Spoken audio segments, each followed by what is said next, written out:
नमस्कार। मैं हूँ अलका नेगी तोमर और आज मैं आपके लिए लाई हूँ कहानी तुलसीदास जी की। हमारी आज की कथा श्री R.K. गुप्ता जी की पुस्तक cents and mahatmas of India पर आधारित है। तुलसीदास जी मध्यकालीन भारत के प्रमुख कवियों में से एक हैं। हम तुलसीदास जी को उनकी महान कृति रामचरितमानस के लिए जानते हैं। उन्होंने विनय पत्रिका, हनुमान चालीसा, कवितावली, दोहावली, गीतावली एवं कृष्णावली की रचना की। वे संस्कृत, अवधी व ब्रज भाषा पर समान अधिकार रखते हैं। विक्रम संवत 1554 में कालिंदी के समीप राजापुर में श्री आत्माराम दुबे व हुलसी के घर में तुलसी का जन्म हुआ। उनके जन्म के समय के नक्षत्र उनके माता पिता के लिए भारी थे।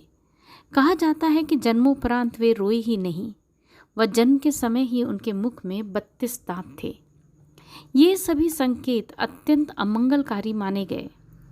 उनका नाम रखा गया रामबोला। बाल्यकाल में ही उन्होंने अपनी माता हुलसी को खो दिया। कुछ काल पश्चात उनके पिता ने भी उनका परित्याग कर दिया। बालपन में ही उन्हें दूसरों की जूठन पर जीवन यापन करना पड़ा। अन्य वस्तुओं के लिए उन्हें भिक्षावृत्ति करनी पड़ी।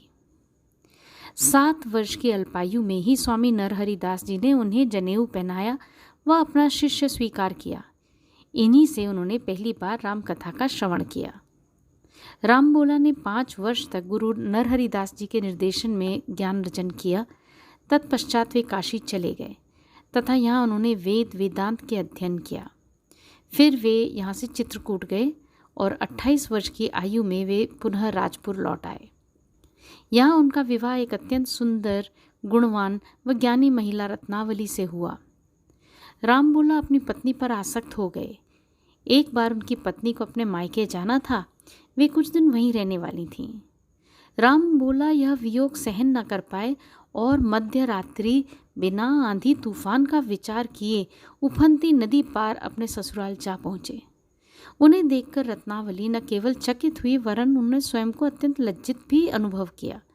उन्होंने अपने पति को प्रताड़ना देते हुए कहा कि जितना प्रेम तुमने इस हाड़ मांस के शरीर से किया, यदि उतना प्रेम प्रभु राम से किया होता तो अब तक भवसागर पार कर गए होते। ये शब्द रामबोला को तीर के समान लगे। उनके भीतर विरक्ति के भाव उत्पन्न हुए और वे उसी क्षण वहाँ से जाने को उद्यत हुए। रत्नावली के लाख मनाने पर भी वे पुनः गृहस्थ जीवन की ओर न मुड़े।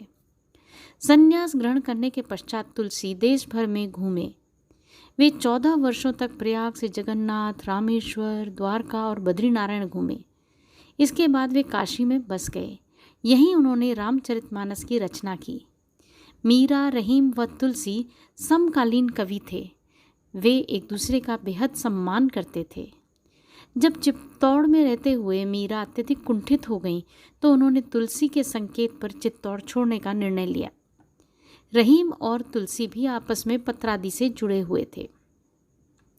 मीरा व रहीम कृष्ण भक्त थे जबकि तुलसी राम भक्त। वे ईश्वर के सगुण रूप के उपासक थे। तुलसी ने सदा स्वयं को राम के सेवक के रूप में देखा। उनका प्रत्येक कार्य उनके इष्ट को समर्पित था और ये इष्ट थे श्री राम।